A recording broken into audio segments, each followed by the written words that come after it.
Good evening. Welcome to Inside City Hall for Thursday, October 16th, 2025. I'm Errol Lewis. We have less than 3 weeks to go until Election Day, and early voting set to kick off in less than 10 days. Tonight, the three candidates for mayor will face off on the debate stage for the first time. It's the first televised debate of the general election. Joining me now with more is our Ayanna Harry, who is outside Rockefeller Center with tonight's top story. Good evening, Ayanna. Good evening, Errol. After months of campaigning, strategizing, and fundraising, yes, we are now in the final days of this 2025 race for New York City mayor, and this is debate night. As you mentioned, the very first debate of the general election. And at this moment, Andrew Cuomo, Curtis Sliwa, and Zohran Mamdani, they are all standing on the same stage, getting ready to embark in a 2-hour live, televised, highly anticipated debate. Will Andrew Cuomo be able to maintain some of his recent momentum in the polls?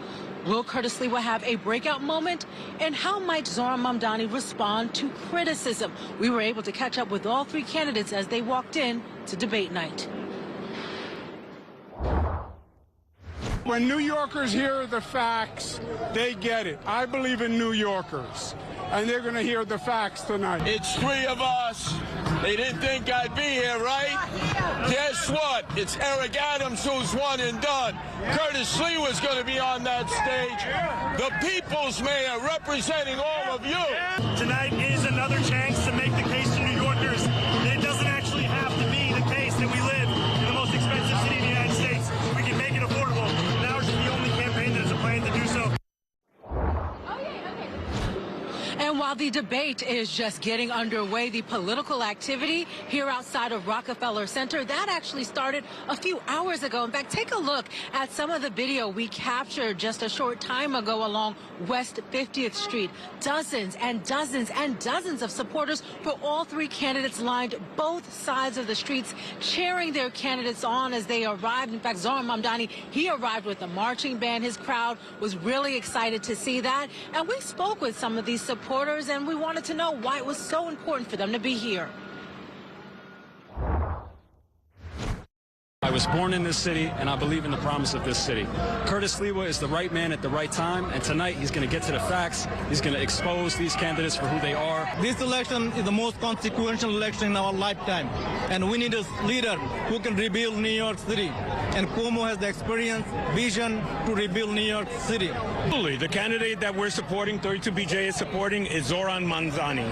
I think he can work with politicians. I think he can work with the police departments. I think he can work with the unions. I think that he can work with all of us and bring us all together. Again, Errol, tonight's 2-hour live debate amongst the three leading mayoral contenders happening right now here at Rockefeller Center. This debate sponsored by WNBC as well as Politico. Errol? So other than the candidates and their entourages, that's mostly a tourist area during the day, right? They must, I imagine some of the bystanders must have been a little mystified by what was going on.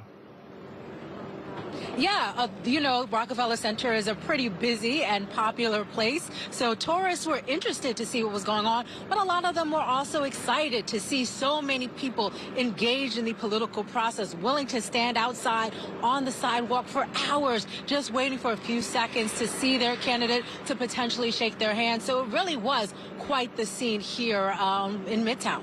Okay. Did you get any sense from the brief words that the candidates said whether or not they really prepared for this? It seems like they were all campaigning nonstop right up until this debate began tonight. Well, I will say that for the most part, the candidates took it pretty slow today, and they were down. So there wasn't a whole lot of campaign events for the three candidates earlier today. I did ask Andrew Cuomo just yesterday about his debate prep. He said he wasn't going to be doing anything special. But we heard just yesterday on Fox News, Zohran Mamdani, he seemed like he was ready for the debate, and he had those one-line zingers in that interview for Andrew Cuomo. Curtis Sliwa, he said yesterday during the Association for a Better New York breakfast that he was actually going to take the high road in this debate and let Cuomo and Mamdani go after each other. So it does appear that there has been a little bit of strategizing going on amongst the three. Okay. Thanks very much, Ayanna. Let me bring in our Bobby Cousin now with more on the state of the race for mayor. Bobby, what are you going to be looking for on the debate stage tonight? Well, one thing we know, Curtis Sliwa yesterday said he's going to take off the red beret during the debate. He was wearing it as he walked in, but I guess it's going to come off at some point. But I mean, Liana alluded to this. These guys have been honing their attack lines for months, right? And those of us who cover this stuff pretty closely, we've heard all of these lines before. Just in the last couple of months, we've really heard Andrew Cuomo try to paint Zohran Mamdani as this extremist, right? Whether it's decriminalizing prostitution. You know, yesterday he really made much of this idea that Mamdani supports the decarceral state and he wants to open up Rikers and flood the city with 7,000 inmates. So I think you're going to hear a lot of that tying Mamdani to these extreme views, some of these DSA policies. And Mamdani's going to hit right back. He just put out an ad today that was hitting Cuomo, and I don't know if you saw this as a spoof on the TV show Survivor, and it was about Cuomo getting voted off the island. So I think Mamdani still sees Cuomo as something of a threat, and I think they're going to go at each other. Sliwa, I think, is going to try to tie the two of them together and say these guys both support bail reform and all of these other more liberal policies, and he is the more common sense solution. Like he said, you heard Ayana say, he said yesterday he's going to take the high road and sort of stay above the fray, and he's going to be in the middle of them while they go at each other. Okay. It's an interesting battle that is shaping up. None of them has 50%, so really all of them have a lot of work to do tonight and between now and the election day. Let's talk about the current mayor. He made some remarks today that really kind of raised some eyebrows. He's giving some indication about what he'll be doing after January 1st. That's right, and there has been so much speculation, especially given all the speculation about whether he might go work for the Trump administration as a foreign ambassador. That seems to have died down. Yesterday, the mayor said he had 3 job offers and that it was his dream job. And then today, he really expounded on this. He said that he looks forward to improving cities across the globe. So some indication maybe he's going to be doing some, working in some consulting capacity for other cities in foreign countries. He said that he wants to write the book that he has been promising for years, that he has a lot of attractive offers for that and for a documentary. And he says he wants to go back to school. Here's some of the mayor earlier.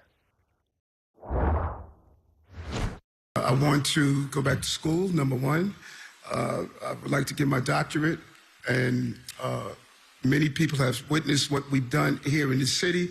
Many people want me to do things in other countries. Many of you know my love of travel. So it looks like the mayor has Monday, October 20th, New York 1 will host a general election debate in the race for City Council District 47 in South Brooklyn. That's between Democrat Kyla Santuoso and Republican George Santopoulos. That begins around 7:25 right here on Inside City Hall. On Wednesday, New York 1 will host the final debate in the highly anticipated race for mayor.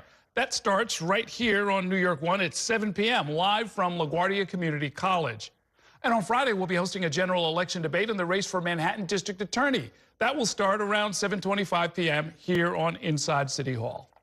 We're going to take a short break now, and when we come back, President Trump abruptly announced that he is terminating the Gateway Tunnel project. We'll tell you what that means and whether it can be done legally. Later tonight, I'll talk about the City Council's role in building more affordable housing when I'm joined by City Councilwoman Natasha Williams. And finally, we will cross the Hudson River and turn to another competitive contest, the race to become the next governor of New Jersey. Stay with us.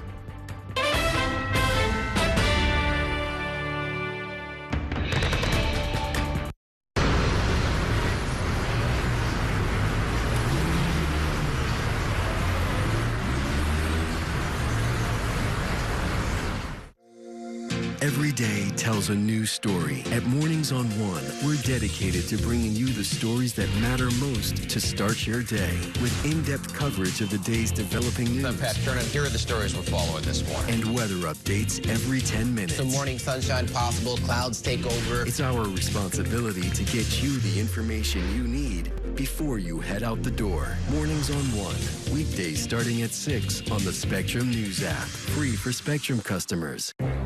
Spectrum TV, isn't that only live TV? No, it's only all my favorite streaming apps with live TV. Okay. It's only all included at no extra cost. And that's the magic of math. Will this be on the test? Sure. Why not? It's only one simple payment for all our TV. We gotta simplify! drive and win. Winning is equally important. If not, more so. Only Spectrum TV, fixed TV. I'm Sandra, this is Jorge, and we were adopted in 2019. I remember when they first came to us, Michael was already a teenager. The whole cliche of they're so lucky to have you guys, and it's the other way around. They have changed our family for the better. They chose to love us. They didn't have to. They chose us. Family. Learn about adopting a teen from foster care. You can't imagine the reward. Visit adoptuskids.org. And that's a look at some of what's in the papers this morning. You've done with the sports section.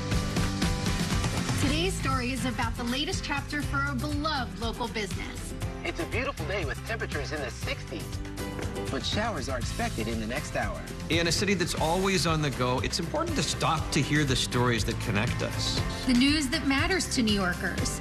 That's what brings us together. That's Mornings on One. Weekdays starting at 6. Exclusively on Spectrum.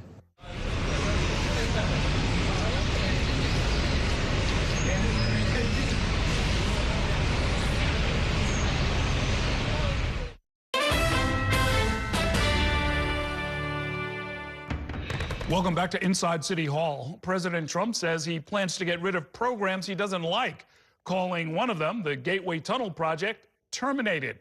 That's the multi-billion-dollar project to build a second tunnel for trains under the Hudson River. New York One Transit reporter Samantha Liebman has that story. Work continued on the Gateway Tunnel project Thursday, despite President Donald Trump declaring a day earlier that he's ending it. The project in Manhattan, the project in New York, it's billions and billions of dollars that Schumer has worked 20 years to get.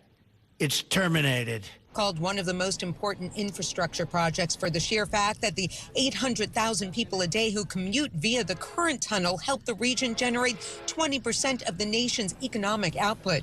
And it depends heavily on federal funding, nearly $12 billion of the $16 billion for the project. Governor Kathy Hochul reacted. New York City is the economic engine for not just New York, but the entire country.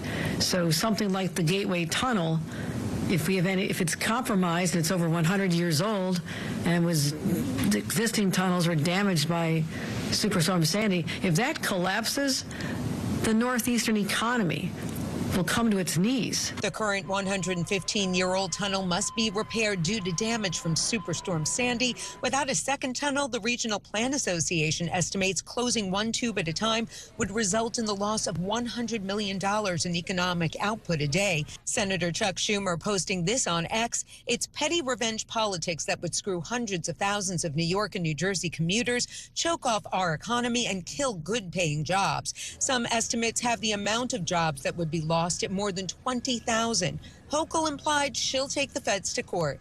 We're prepared for anything.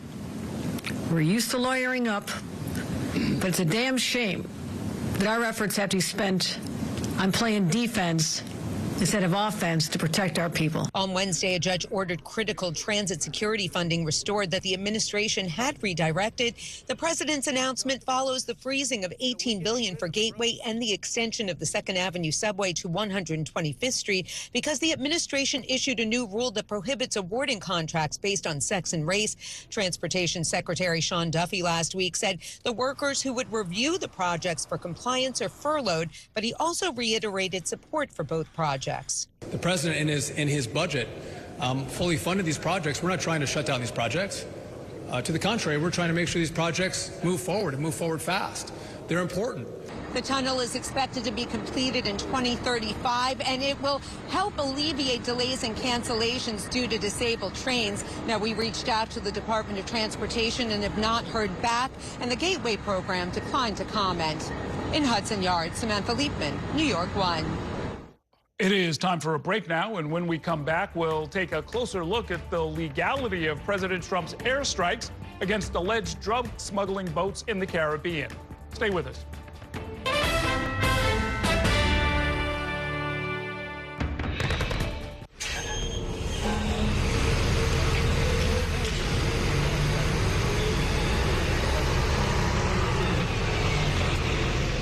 This election year is all about New York City. There are 51 council seats up for grabs, races for our next city comptroller and the next public advocate. Plus, an unprecedented race for mayor. That puts the power in your hands to decide who will run our city. Our team of political experts will be covering every angle of this election to keep you informed on how it could affect you, so you can feel confident with your decision at the polls. Stay with Spectrum News New York 1 for Decision 2025, exclusively on Spectrum.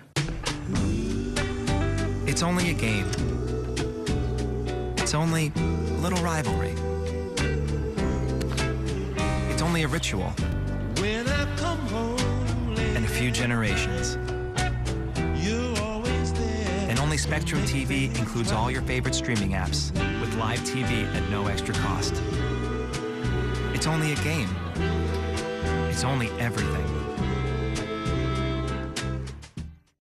Mom was always organized, but she started forgetting to pay her bills on time. And she'd buy the same gifts over and over. Telling the girls about my Alzheimer's diagnosis was really hard. At first, we had our cries, but then we were like, okay, let's make a plan. Early detection gave us time to adapt together. It's so important for you to think about what you can do and making the most of what you have. If you or your family are noticing changes, it could be Alzheimer's. Talk about seeing a doctor together. From my time growing up in Queens watching New York 1 to my time reporting here, I've seen how quickly a story can change. At News All Day, we bring you the news as it's happening, from around the boroughs to local government to your neighborhood. Because our city never stops moving. 3, 2, 1. Hi, I'm Shannon Ferry with the day's developing stories. But first, Stay up to date and informed with News All Day, weekdays from noon to 4.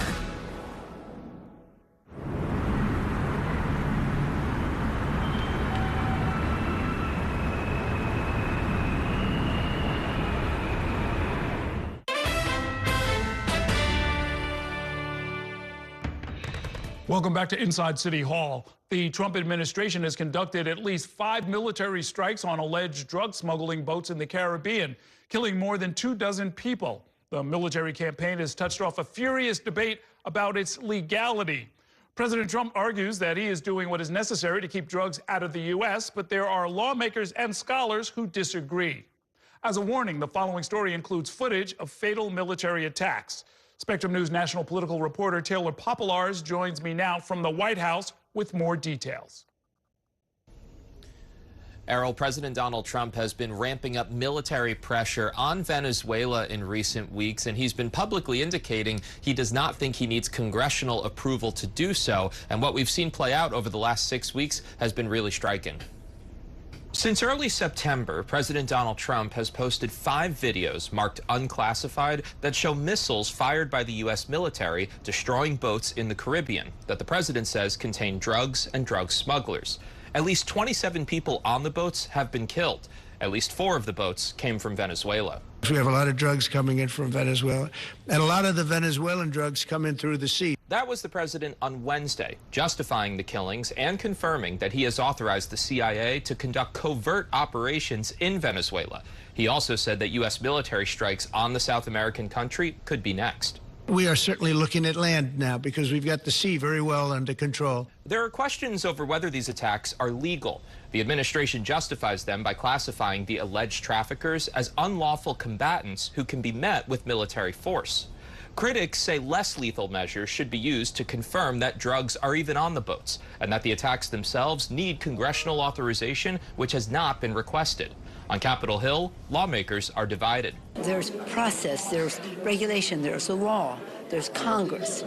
And so I think there's a serious question of the legality. But he doesn't seem to matter to him. And the rogue Supreme Court has said he can do whatever he wants. The President of the United States is doing exactly what he should be doing. He's the commander-in-chief. When he sees an invasion coming against the United States, he takes action. He's a leader. He should take that action. I support him 100%.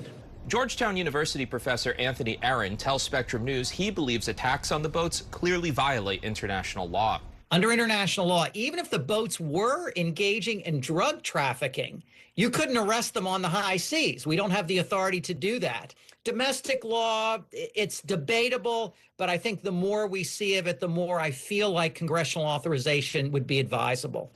Professor Aaron says if the president escalates this conflict by ordering land strikes on Venezuela, or if he tries to remove President Nicolas Maduro, that would intensify demands that President Trump both briefs Congress and obtains their authorization, since lawmakers do control how the military is funded.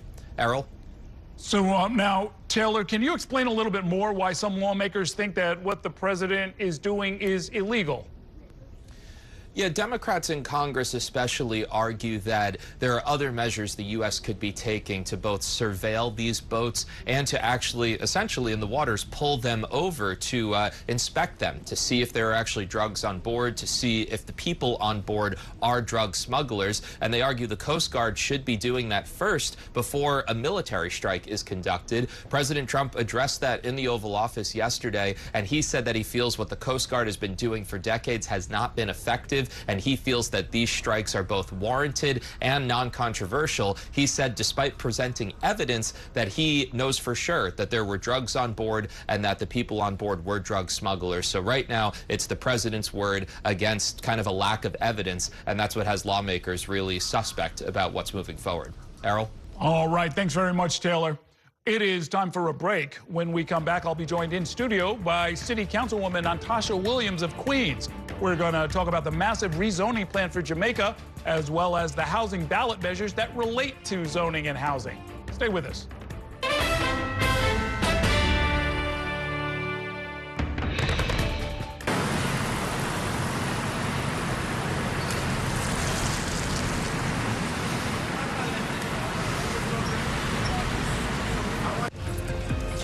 My time at New York One has shown me that in the city that never sleeps, the news never stops.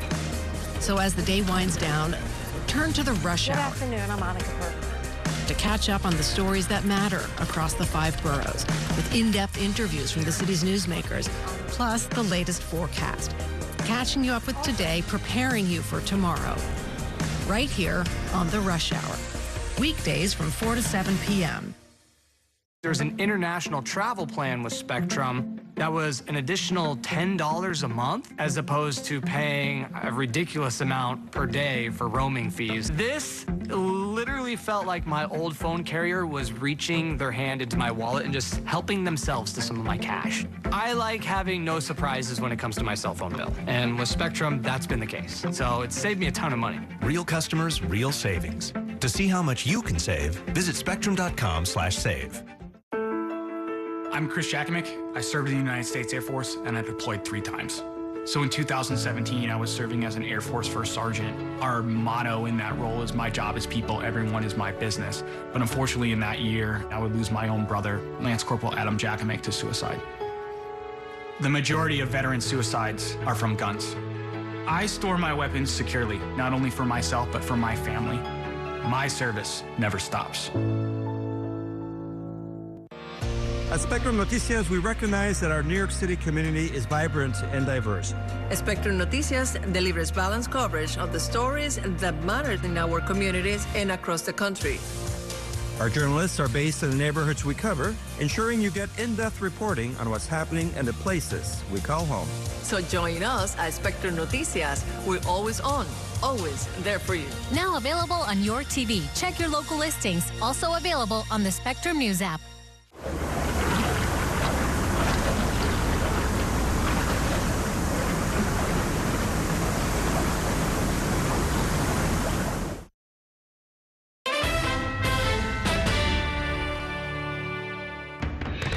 Welcome back to Inside City Hall. Besides the race for mayor and some other local contests, you will see a number of questions on the back of your Election Day ballot. That includes 3 ballot measures that would impact housing development and the land use review process in New York. If passed, the measures would take away some power over development from the City Council, which votes on every rezoning plan. Just this month, 2 City Council committees approved a massive rezoning proposal for Jamaica, Queens. The Jamaica Neighborhood Plan will seek to build nearly 12,000 new homes in the neighborhood over the next 15 years, including 4,000 affordable units. Joining me now to talk about the project itself, as well as those ballot questions, we've got City Councilwoman Natasha Williams. She represents parts of Jamaica and other neighborhoods in Southeast Queens, including all or part of Hollis, St. Albans, and Cambria Heights. She also chairs the Committee on Civil and Human Rights. Welcome to the program. Great to see you. Thank you for having me. I want to ask you about this Jamaica rezoning, because it's actually big and exciting, and apparently the biggest rezoning in 20 years in New York. What do you find most interesting? What should people know about this?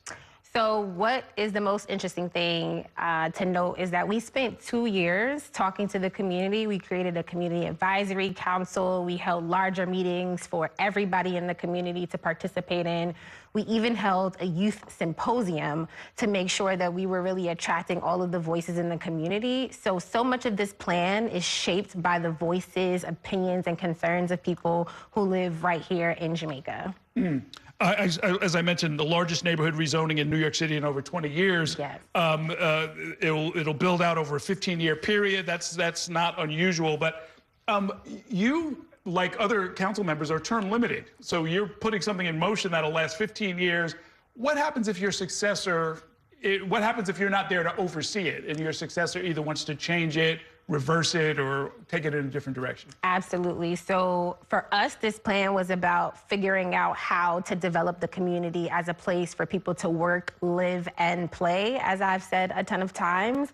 What's most exciting is that I did this in my first term, and so I actually have the next 4 years to hammer in the administration to make sure that they are actually working diligently to execute on all of the promises and investments of over nearly $700 million when you include what we negotiated last year for sewer infrastructure through City of Yes. And the most important thing that I was able to do is to push for a task force. So this would outlive me. It would outlive a mayor because it's 15 years. And so the community, who is a stable entity, would be able to hold the administration accountable and the new council member to delivering all the things that have been promised through the Jamaica Neighborhood Plan. Okay. Now, my understanding is the Land Use Committee and Zoning Subcommittees approved the plan on October 9th. So the last stop is a vote by the full council and a signature by the mayor? Yes. So it went back to the Department of City Planning because we made some modifications on the zoning to be cognizant and to hear the concerns of community members. Southeast Queens is a very low density area, single family households, and people are concerned about increased density in their communities, and we wanted to be sensitive to that. So as you sort of move from the downtown Jamaica area, the ability to go down in terms of density happens as you move closer into the community. Okay, so that's a perfect bridge into, I wanted to talk to you about these ballot questions. The community boards, 8 and 12, cover the development area here. And I saw Community Board 12 covers most of the area, voted 35-1 against the proposal. Yes. Community Board 8 voted 18-17 against. Isn't that the whole problem, that you go out of your way to get community input, but the process gets to be so slow that it takes years and years and years, and that has been contributing to the housing crisis, right? I think there are many things that contribute to the housing process. Yes, not all communities are the same. Not all council members are the same. Not all are willing to push and play a role in addressing the most pressing issue in New York City, which is housing. But I do believe there are so many other things that contribute to long delays. The city has so many different types of reviews, environmental review, if you're working with HPD, getting financing, all of that stuff can take many years before it actually even comes to the community or the council for a vote. So I'm not one to just do a brush of a wand and say, we're going to do this and this is going to solve housing production. No, I think if we are serious about developing housing, we need to have a comprehensive plan to do that. And that isn't just, you know, by way of these ballot proposals, that isn't just saying we're going to strip away, we're not going to allow for communities and council members to negotiate on these projects because we make them better. It's about figuring out all these other places of entry that stall the process when people are seeking to develop housing in New York City. I wanted to ask you, I guess, in general about, is there a sense of urgency in the council? As you mentioned, and we've done stories on this, there are some of your council colleagues who have almost nothing built in their districts. And that, in some cases, it's gone back decades or even generations of just nothing getting built. People try and put in a couple of hundred units and they get voted out of office. It's really been a process that's been frustrating, I guess, citywide as we deal with this housing emergency. It is frustrating. And I feel like this council sometimes is like carrying the sins of the past. This particular council has been very pro-housing. Out of all the projects that have come to the council, we've approved over 93% of those projects that will deliver over 130,000 units of housing. And so, yeah, I think it has been an issue, but I also think stripping away and not allowing for community members and elected officials who are represented to support the needs of the community, taking our voices away, isn't necessarily going to expedite housing production. You mentioned 93% get approved, but we never hear about the ones that don't get approved, right? The developers who say, you know, these are just numbers from the Ram Corporation. Project approvals take 30 days in Houston, 15 months in San Francisco, 2.5 years in New York City. There are developers who I'm sure you know about. They get a sense of where the community board is and where the local member is, and they say, we can't afford to get site control of land and then bleed for 2.5 years just trying to get the proposal even looked at. If you look at the Jamaican Neighborhood Plan as an example, is the community happy? Absolutely not. You just noted that CB12 voted it down. But did I take into consideration what their concerns were? Yes. And I think that give and take, that healthy tension between community members and building housing is just that healthy. To totally take that process away is the piece that is problematic for us in the council, and particularly me, who I've spent 2 years working with community members. To not have that, I think is detrimental. Now, this is a neighborhood plan. This is over 200 plus blocks. But if we're talking about a particular piece of property, I think that's a different conversation. In my other hat and other role, when I've spoken to developers about what is it that takes you so long to build in New York City, the council and the community is one hurdle, but there are so many other hurdles. These other cities, very quickly, they don't have the complex, major, all these type of agencies requesting permits and approvals. They don't have any of that. So yeah, maybe the community isn't as engaged in the land use process, but they also don't have as many barriers to actually put a shovel in the ground. Would it make sense if the next mayor and council would create maybe a comprehensive way to cut through a lot of this so that, you know, let's take yours as maybe the model district, if we could maybe shrink the time a little bit, of course, of what other districts should be doing.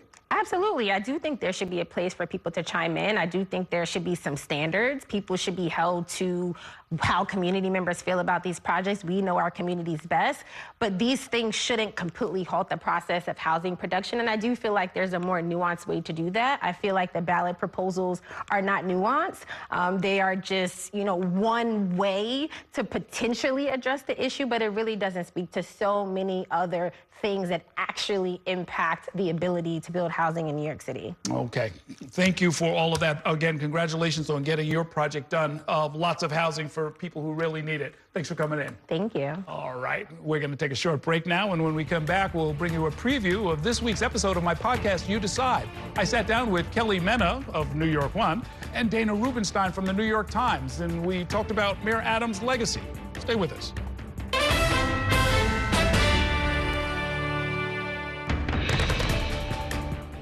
The next downtown local 6 train to Brooklyn Bridge City Hall will arrive in 2 minutes. After 30 years of forecasting for New York, I've learned it takes a dedicated team to cover all the weather our city has to offer. I'm so honored to be a meteorologist here at New York One because as a Brooklyn kid, this is the station that I grew up watching. Morning, noon, or night, our team is here to bring you accurate forecasts you can count on, from severe weather updates to our weather on the ones.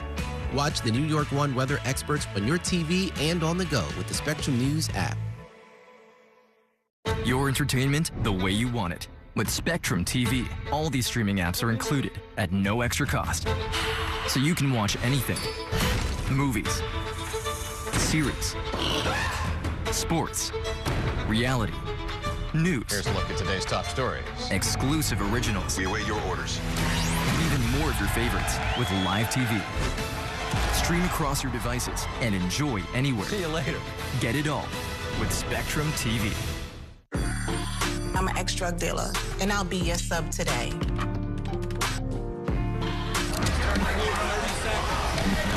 Two milligrams of fentanyl can be lethal.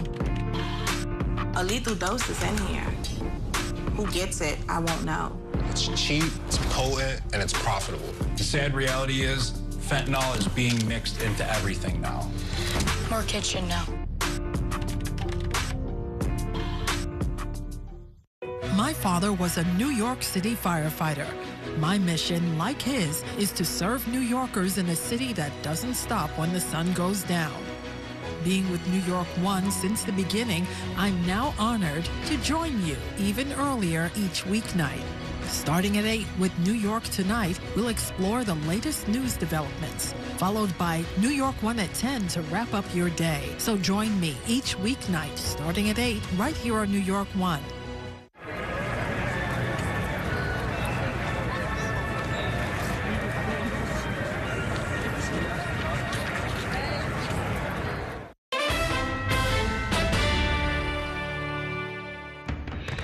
Welcome back to Inside City Hall. It is no secret that Eric Adams, like many New York City mayors, has had a challenging relationship with the press. And even though he is no longer in the race for mayor, Adams continues to spar with the City Hall press corps. I spoke to two people who have spent the last few years covering the mayor, are Kelly Mena and New York Times Metro reporter Dana Rubenstein. We sat down to talk about how and why Adams' relationship with the press began to deteriorate, how they approach covering him, and why a now dismissed federal corruption indictment may have been too much for him to recover from. We also talked a little bit about what the mayor's legacy will be. Here's part of that conversation. Let's talk a little bit, though. Let's set the record straight, as far as we can tell in this first draft of history, about what the administration did well and what it did not so well. I will start by talking about sanitation, because I'm the guy who takes out the garbage in my house. It has been an unabashed triumph that we have moved from leaving garbage on the sidewalk like, 18th century peasants or whatever, to actually putting it in containers by law, setting it out on the sidewalk, and then somebody comes by and takes it away. And if there's a holiday, they actually just come the next day instead of like, sorry, you missed it, Columbus Day is a Monday, put out your recyclables next week. No, they come the following day. So I don't know who's responsible for it, but it happened on his watch, so I give him credit for it. Well, and Errol, you compost as well, right? Oh yeah, I can. I've always wanted to, but they started by putting the little mailboxes around the city, and then they made it mandatory curbside composting and gave us the bins. Well, I will say it was the city council that mandated the composting, to be clear. Okay. But yeah, I am also a composter. What I want to see, there's no place to recycle your electronics, howewer. True. Like, that is a big hole. The next frontier, yes. Yeah, same with textiles. But,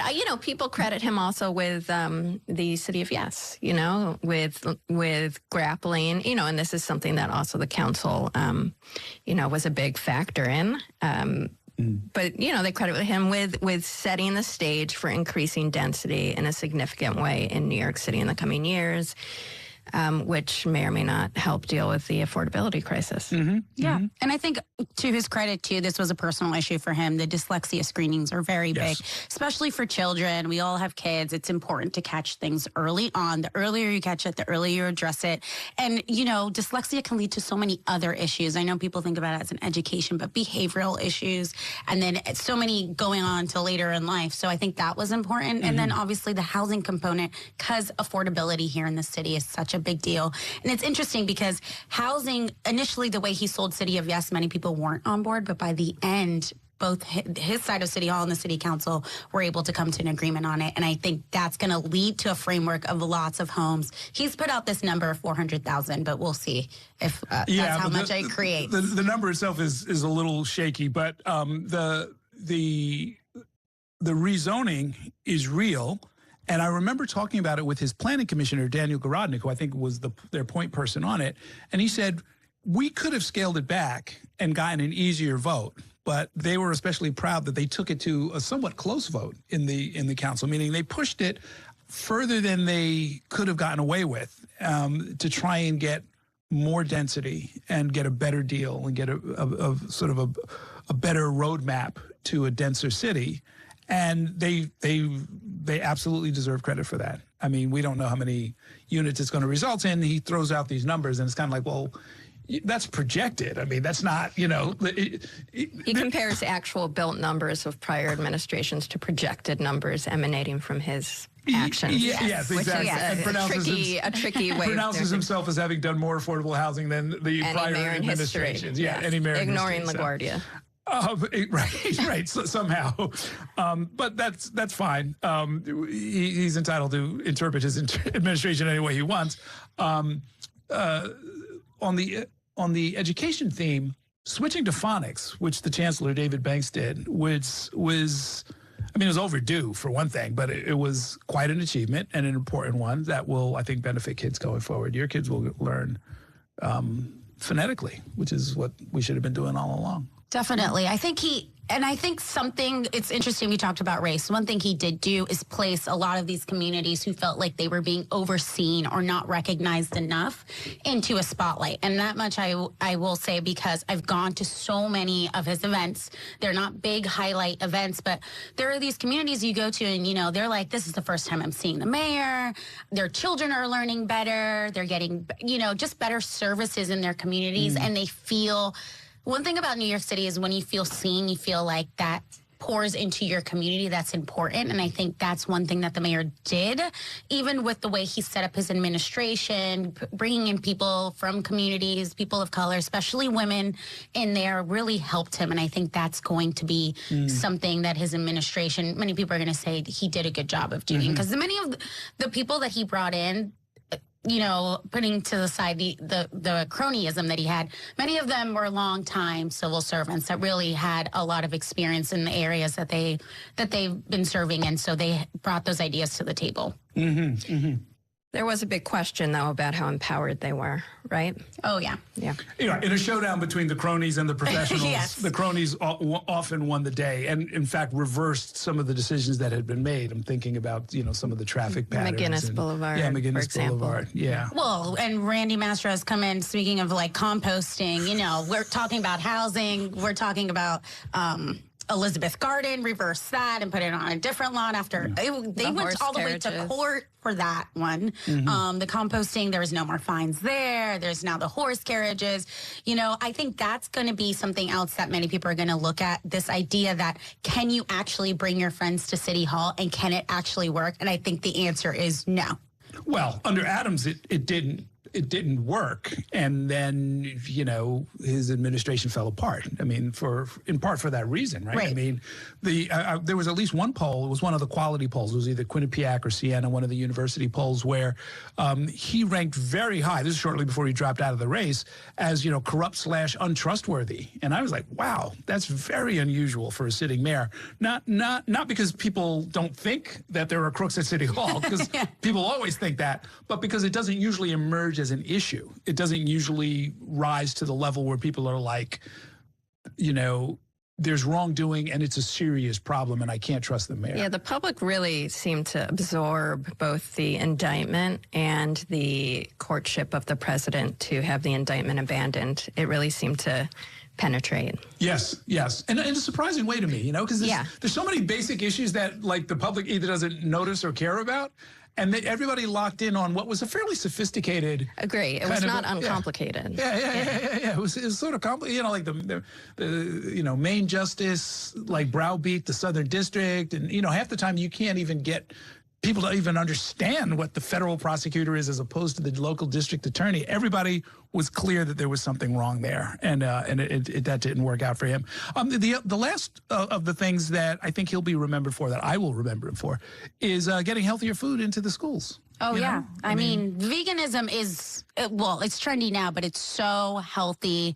I think that, and, speaking of healthier food, also this idea of meditation, in schools, that is such an interesting idea because it does help with health. But I think it's important to, talk about, it's fascinating to me because I feel like he didn't do enough when it came to his veganism.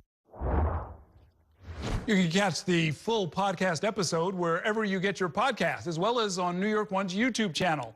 It will also air on New York One on Saturday night at 9 p.m. with this week's Off Topic on Politics episode right after.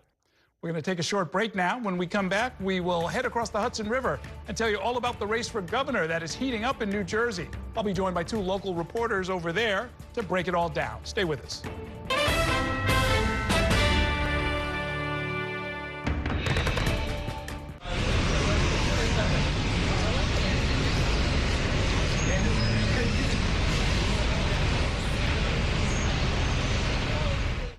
Here's the deal.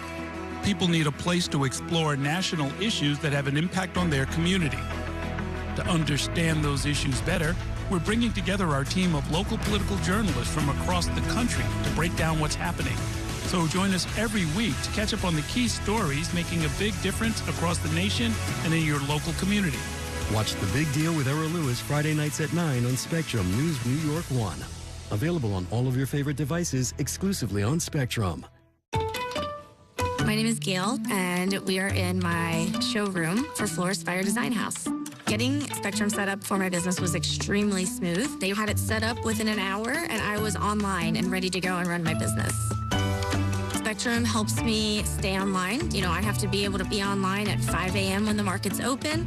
Without Spectrum, it wouldn't be possible. Get up to 4 months free when you bundle award-winning internet. Visit spectrum.com/business to learn more.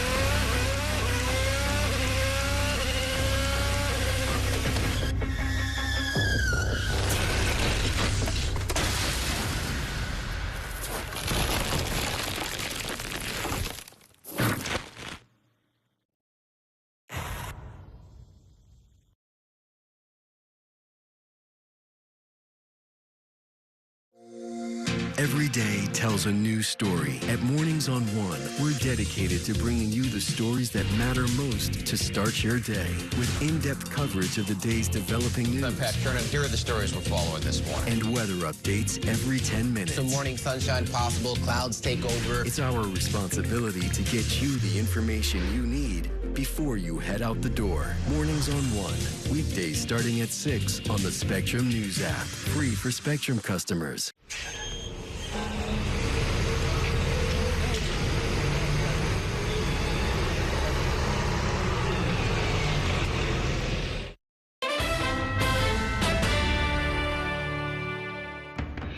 Welcome back to Inside City Hall, where we are turning our attention now to the race for governor of New Jersey.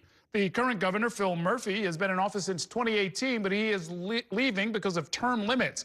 That makes for a wide open race, and Congresswoman Mikey Sherrill is the Democrat who is seeking to succeed Murphy. She is facing a tough challenge from the Republican Jack Ciattarelli. The latest poll by Quinnipiac University shows that Sherrill is in the lead with 50% of likely New Jersey voters saying they will vote for her, while Ciattarelli is currently polling at 44%, a little behind, but certainly in striking distance. The contest is one of only 2 governor's races in the country this year, and it could serve as a bellwether, an indicator of where things are heading as we go into next year's midterm elections. Joining me now to talk more about the race is a special panel. Sophie Nieto Munoz is a reporter for the New Jersey Monitor. Brett Johnson has spent the last 12 years covering politics for NJ.com. Welcome to both of you. Thanks for joining us. And I want to start with you, Sophie. What are the leading issues that voters care about that are driving this race? Yeah, so affordability is by far top of mind for New Jersey voters. I mean, this is one of the most expensive states to live in. You constantly see property taxes take the lead in terms of what people are voting on. But I do also think, like you said, this is going to be a referendum on Donald Trump in both ways. So I believe that we're going to, that's a big issue. It's a top issue here in New Jersey, the way that our candidates would respond to Donald Trump if they were governor. And Brent, similar question. New Jersey and Virginia, the only high-profile races this year, as I pointed out. That leads analysts to treat them as a bellwether of how the midterms are going to turn out next year. Are these candidates good representatives of where national Democrats and Republicans are heading? New Jersey has kind of become, it's always been a blue-leaning state, but it's been kind of purple in recent years. So you'd stand to reason that both candidates from the state would be kind of in the middle, which is kind of what you've seen in the past from both of them, although Ciattarelli this time, it's a bit different because Trump inserted himself into the race and actively endorsed Ciattarelli. So Ciattarelli's running with that in his corner if you're a Republican and against him if you're a Democrat. And so that's kind of coloring the race because Trump is directly involved, and Sherrill is kind of saying, I'm the moderate choice and that it's dangerous to elect my opponent. So Sophie, as Mikey Sherrill tries to position herself as a way for voters to push back against Donald Trump, is that seen as a viable strategy, or is it going to be local issues that dominate here? I think that's to be seen. I mean, affordability, like I said, is always going to take the cake here for New Jersey voters. Property taxes, utility cost, groceries. So I think that is, I guess, what people are going to be thinking of when they go to the polls. And Brent Chitterelli making his third run now for governor. How did he do in his previous efforts? And does he appear to have learned from those efforts? Yeah, well, the first time he ran was in the election that Phil Murphy won. He finished second in the Republican primary. He was known as a moderate Republican state lawmaker at that time. He lost to Kim Guadagno, who's the lieutenant governor. The next time he was the nominee against Phil Murphy, running as Murphy ran for re-election, and he won. He finished 3 points behind Murphy, which was a lot better than many people expected. At the time, he was kind of sitting on the fence on Donald Trump and he didn't seek his endorsement and didn't really talk too much about it and kind of tiptoed around it. This time, he's running for a third time. He's the nominee for the second straight election, and this time he has Trump's endorsement.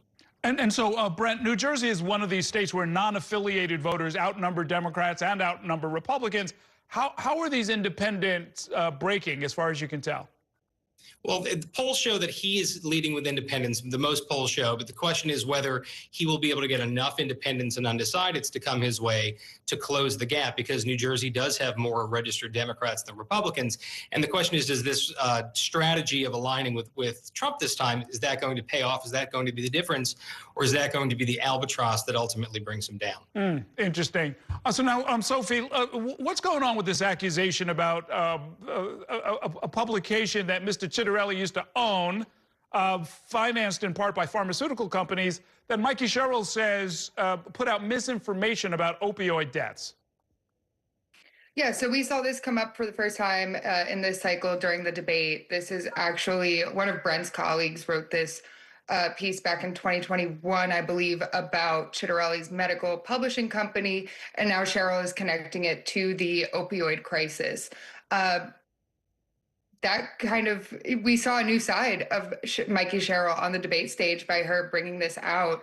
And now Chitterelli has responded by saying that he is going to file a lawsuit. Granted, that has not been done at this time. He is currently, I think, figuring out whether it's going to affect his campaign funds if he files that suit. So I think the impact of that is to be seen, but Mikey Sherrill has been using it in advertisements. We've seen a new website come out this week connecting Jack to the opioid crisis. So this is really something that she is, it's a sticking point for her. It seems a little far-fetched, I got to be honest, from this side of the river. I mean, it seems that years ago he owned this company. It put out certain kinds of information. We haven't been able to find the actual videos or articles that are in question, right? Yeah, I'm not 100% sure whether those articles have come out. I do think that Brent might know a little bit more about this with his colleagues having covered this. Yeah, tell us, Brent, what do we know about this? Yeah, my colleague Ted Sherman wrote about this in the past, and he looked at some of the articles were said to have, the critics say they were propaganda for the drug industry. Others say they were funding came from the drug industry to create educational materials about opioids, and the allegation is that they underplayed the effects of opioids for pain management. He is standing by it. He's saying that these accusations that he killed people is definitely a lie and that he's proud of his work. She is saying that the question was whether she went a bit too far during the debate. One of the criticisms of Sherrill is that she hasn't been specific and hasn't been aggressive enough, and she definitely showed that during the debate by doing this. But she didn't just say that he profited off the opioid industry. She said he actually killed kids, and it might be seen as an exaggeration at that point. But she said that the point is that she believes he benefited from the opioid crisis by his company printing these materials, and she's doubling down. She's not backing off, and he's saying he's going to file a lawsuit. We're waiting to see if that will happen. Okay. Brent, Donald Trump, the president, has said that he has, quote, terminated the Gateway Tunnel project that would connect New York and New Jersey. Source of great concern, I think, on both sides of the river. It's not clear whether that's legal, whether that's going to happen, but what have the reactions been from the candidates? Well, that was a good example of Donald Trump could do something and throw, a haymaker right into the election. And so it's also kind of unclear whether he was just, making a threat or being facetious. Sometimes you don't know with Trump. But, this is definitely an issue that people pay attention to in New Jersey. A lot of people in New Jersey cross the river to go to work, and it's a big deal. And so during the shutdown, to have this kind of threat happen, it caught everyone's attention. And Cheryl and Chitterelli both immediately responded to it. Cheryl said that I'm going to keep fighting for this, and it shows I'm going to fight for New Jersey when Jack is aligned with Trump and won't. But Jack said that this shows you need a governor that knows how to work with the administration, who knows how to work with Trump, and that he's going to keep fighting because it's an important program as well, an important project. And now it's all wait and see mode to see what actually happens with Gateway. I guess on a related note, congestion pricing is something that Phil Murphy fought hard against, including legally, politically, in every way that he could figure out how to sort of interfere with it before it got started. Now that it's in place, what are these candidates saying about congestion pricing here in New York? Yes, Cheryl has fought against congestion pricing, as a lot of her fellow congressional delegation, the Democratic members of the congressional delegation in New Jersey. Chitterelli has actually floated the idea of doing reverse congestion pricing, that if you're going to do this to New Jersey, maybe we'll give you a toll to come into our state. I don't know how many New Yorkers compared to those who go from New Jersey to New York are there coming the other way, but that's his stance. But congestion pricing, definitely top of mind for a lot of commuters in New Jersey. The question is whether people who don't commute pay attention to it. But yeah, it's another one of the many issues in this very fascinating race. Okay. Sophie Nieto Munoz, Brent Johnson, thank you both for joining us. That is going to do it for tonight's show. Thanks so much for watching, and have a great evening. We'll see you next time inside City Hall.